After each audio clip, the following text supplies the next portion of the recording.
সুপ্রিয় দর্শকবিন্দু, আমরা আজকে দেখতে পাচ্ছি যে দুর্ধর্ষ খুনি সুনামগঞ্জ নতুন পাড়ার হৃদয় বণিক সে তার বাড়িতে দরজা বন্ধ করে সে ভিতরে বসে আছে। তাই ওই দরজা পুলিশ খোলার চেষ্টা করছে।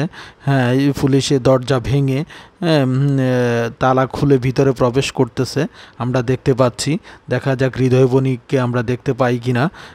সে এক দুর্ধর্ষ মাদক ব্যবসায়ী এবং সে নিজেও মাদক সেবন করে। এই যে আমরা দেখতে পাচ্ছি সেই দুর্ধর্ষ খুনিকে, যে দিবালোকে এর মধ্যে একজন ভদ্র ব্যবসায়ী সুনামগঞ্জে সুপরিচিত মুবিন সাহেবকে হত্যা করেছে।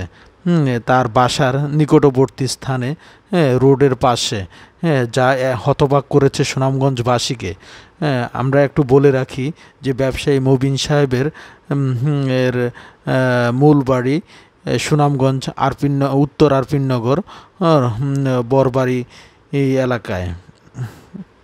আমরা এও জানতে পেরেছি যে উনি এখানে ওনার একমাত্র মেয়ে সন্তান এবং ওয়াইফ নিয়ে এই নতুন পাড়াতে দীর্ঘদিন ধরে বসবাস করে আসতেছেন।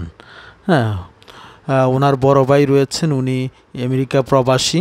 আমরা দেখতে পাচ্ছি যে এই দুর্ধর্ষ খুনি হৃদয় বণিককে, তার মধ্যে সে যে খুন করলো কোনো প্রকার অপরাধবোধ তার মধ্যে নেই। আমরা কোনো অপরাধবোধ তার মধ্যে দেখতে পাচ্ছি না। আসলে সুনামগঞ্জ নতুন পাড়া এলাকাসহ এই শহরের অনেকগুলো এলাকা এই মাদকে একেবারে ছেয়ে গেছে এবং এই মাদকে ধ্বংস করে দিচ্ছে আমাদের সমাজের যুব সমাজকে। তাদেরকে নিয়ে যাচ্ছে বিভিন্ন অপরাধ প্রবণতার দিকে। হ্যাঁ, আর যার প্রকৃষ্ট উদাহরণ হচ্ছে এই আজকের হৃদয় বণিক। সে বিভিন্ন সময় বিভিন্ন মানুষকে এই মদ খেয়ে মাতাল হয়ে রাস্তার মধ্যে বিভিন্ন সময় হুমকি ধামকি এবং অত্যাচার করেছে। এবং আজকে সেই অত্যাচারের চূড়ান্ত সীমা, সে একজন মানুষকে দিন দুপুরে হত্যা করে ফেললো। এবং মুবিন সাহেবকে সে পরপর বেশ কয়েকটি, তার হাতে যে ধারালো ছুরি ছিল সেই ছুরি দিয়ে বেশ কয়েকটি স্টেপিং করে এবং ঘটনাস্থলে সে মুবিন সাহেবের চিৎকার শুনে আশেপাশে তার আত্মীয় স্বজন ও পাড়া প্রতিবেশীরা এসে তাকে উদ্ধার করে সুনামগঞ্জ সদর হাসপাতালে নিয়ে গেলে চিকিৎসকরা প্রাথমিক চিকিৎসা দিয়ে তাকে সিলেট রেফার করে।